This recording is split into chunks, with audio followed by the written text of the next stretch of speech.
Bom, o presidente da Câmara dos Deputados, Hugo Motta, afirmou que pode pautar o fim da escala 6x1 ainda neste mês.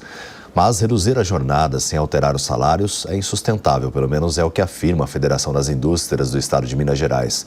Por esse motivo, o Jornal da Manhã conversa agora com Érica Morraeli, perdoa se eu errei a pronúncia do seu nome, superintendente de desenvolvimento da indústria da FIENG.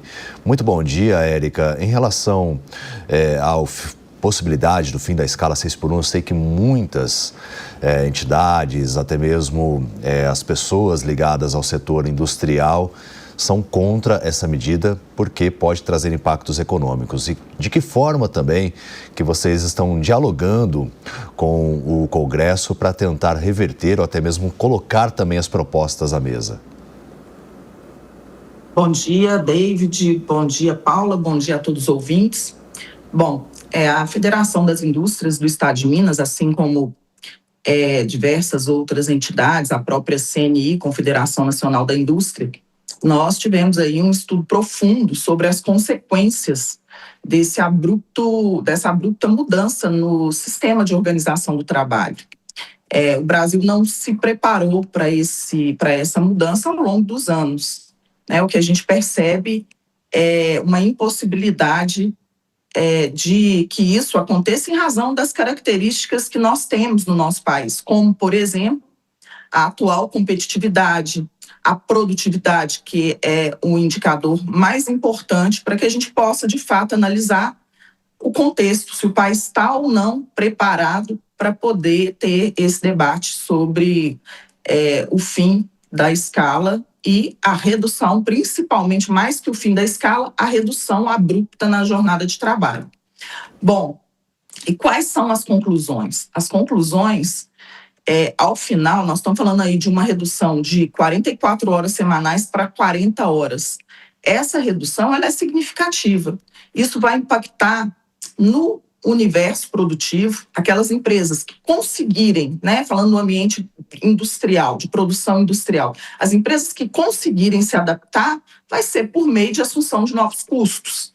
Então, uma jornada reduzida abruptamente, você muda toda uma cadeia, uma escala de trabalho. E essa redução abrupta, importando em mais custo, porque a conta não fecha.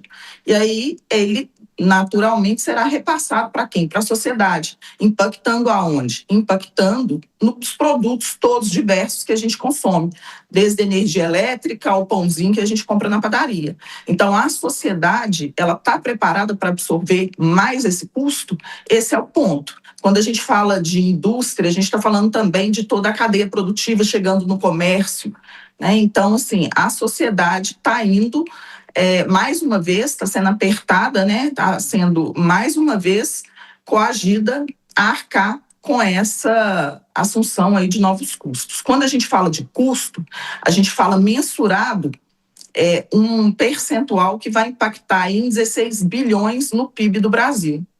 Nós estamos falando de empresas que muitas das vezes não vão ter condição de absorver esse novo custo, tamanho a situação que a gente já vive hoje aí de uma altíssima carga tributária, uma legislação pautada na insegurança jurídica. Então, a gente está falando de um impacto possível de redução de até 18 milhões de postos de trabalho. Então, quando a gente fala, será que o Brasil está preparado? Será que a população está preparada para absorver esse novo custo? Então, é nesse sentido que traz aí os nossos estudos, todos consolidados à disposição, está no site da FIENG, para quem quiser aprofundar um pouco mais. O momento, a gente observa que é um momento inoportuno, do ponto de vista social e da população, nós estamos falando num momento pré-eleitoral. É uma medida antipopular, sim, e traz ali uma conotação de algo populista e pré-eleitoreiro. Então, na verdade, uma irresponsabilidade generalizada aí do governo em forçar a barra do Congresso vote antes do período eleitoral. Então, essa censura de dúvida aí é a análise conjuntural que a gente vê. em termos de Congresso Nacional, nós estamos marcando posição, estamos acionando todos os parlamentares mineiros, assim como colegas de outros estados estão fazendo, mas o que a gente vê, de fato, aí é uma dificuldade nesse momento, em razão de uma medida tão populista e num momento aí tão inoportuno que é o pré-eleitoral. Do ponto de vista... Não, perdão, não. Pode concluir, desculpa. Eu ia concluir que o Brasil, quando eu falo de inoportuno, é porque o Brasil ele já vem amparado, né, por uma ferramenta que já está mais que consolidada, que são aí as negociações coletivas. Então, essa redução setorial, ela já existe, é salutar, e a gente estimula por meio do diálogo social, que são as negociações coletivas. Então, seria nesse sentido, né, quando a gente fala de inoportuno e desnecessário, que o Brasil já é amparado com a ferramenta que há de mais moderna, praticada em todo o mundo, todo o restante do mundo moderno, e nós temos essa ferramenta já com muita evolução e segurança jurídica.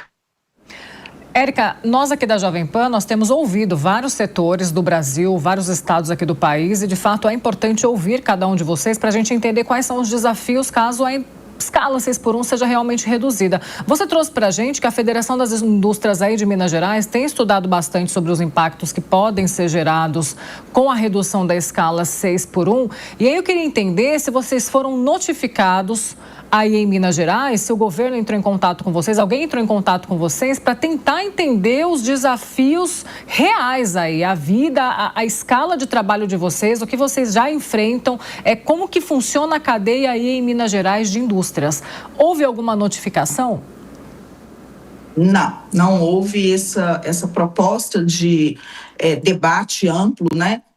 Na verdade, o que houve foram algumas poucas audiências públicas, e a FIENG se voluntaria e vai à frente, né, por meio aí, de uma tentativa de protagonismo mesmo, porque nós, inclusive, fomos os primeiros a produzir esse estudo de impacto e trazê-lo ao debate com a sociedade por meio de eventos que a gente promove, convidando aí pessoas chaves, né, o professor José Pastore, por exemplo, para analisar em conjunto e trazer outras conclusões, outras visões de outros setores, mas oficialmente para esse debate mais amplo com o governo, não houve.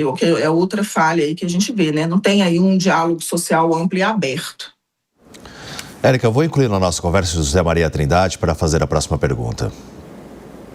Érica, é um prazer falar com você. Eu sei que você é muito ligada à formação de mão de obra, né? E nós estamos vivendo um momento muito complexo aí nas relações patrão e trabalhador, onde em certos setores há uma falta de mão de obra evidente.